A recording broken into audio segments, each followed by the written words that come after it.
okay? So just a quick reminder then, factors are numbers which fit in. So factors of 15, we're trying to think of pairs of numbers first of all, using your times tables and multiply together to make 15. So you could have 1 times 15, or you could have 3 times 5, okay? So if you were writing out our factors in a logical order, we'd have 1, 3, 5, and 15. You'll notice the factors, numbers that fit in, can't be any higher or bigger than the number itself in the question. So 15 is the largest factor of 15. Multiples involving your times tables. So the question, first 5 multiples of 4. That means I want the first 5 numbers that appear in the 4 times table. So 4, 8, 12, 16, 20. So I can stop there. Next one, HCF, highest common factor. So first thing I need to do is list my factors, the numbers that fit in to 8 and 12. So the numbers that fit into 8 and 12, 1, 2, 4, and 8.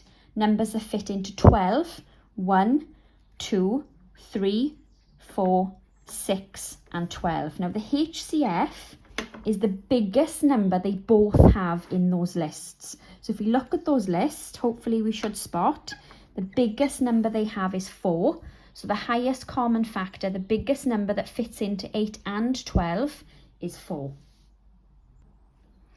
Okay, next bit for us to look at, LCM, lowest common multiple.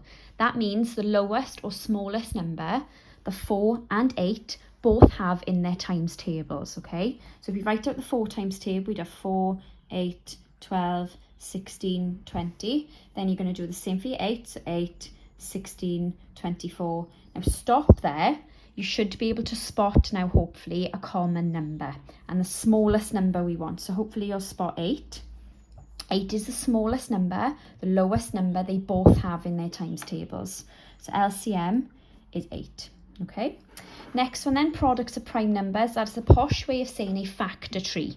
Now the first thing we need to do is think about our prime numbers, okay? So I would write them out. So 2, 3, 5, 7, 11, 13, 17, and 19. Those are the ones I asked you to learn for your test. Those are the ones I will expect you to know for your test. I will not be giving those to you for your test, okay?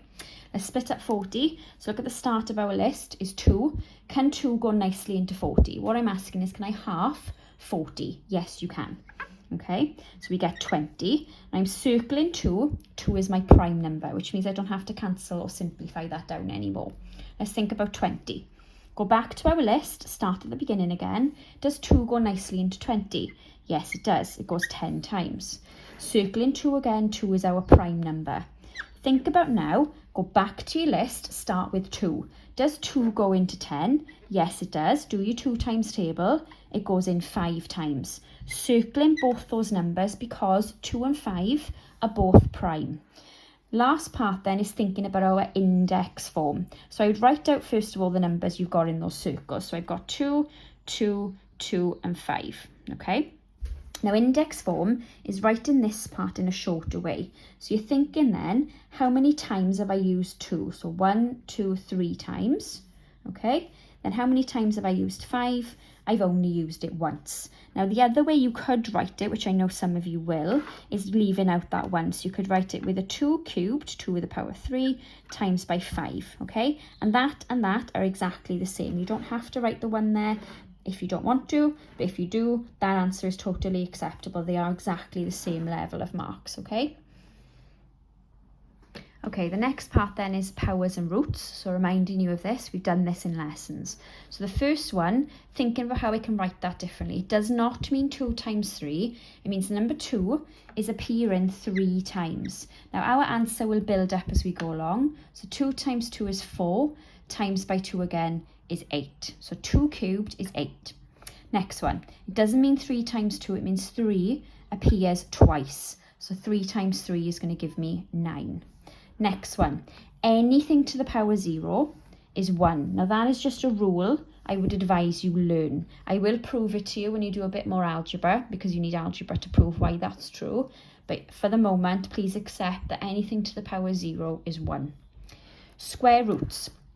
Thinking about where 100 comes from. 2 numbers that multiply together to make 100, and those numbers have got to be the same. So hopefully you're thinking about 10 times 10. So it means the square root of 100 is 10. Where it comes from is 10 times 10. Next one, we've got a little 3 in front of that. That means the third root or the cube root of 27. So I'm thinking of 3 numbers that multiply together to make 27. And those 3 numbers have got to be the same number. Trial and error, hopefully you will discover it's 3 times 3 times 3. So our cube root of 27 is 3. Just to prove it to you, 3 times 3 is 9. 9 times 3 is 27. The bottom question then is putting a mixture of those rules together. So the square root of 25 would be 5 because it comes from 5 times 5. That means 4 times 4, okay? So 4 times 4 is 16. Adding those two things together, so 16 plus 5 would give me a total of 21. So my answer for that last question is 21. Now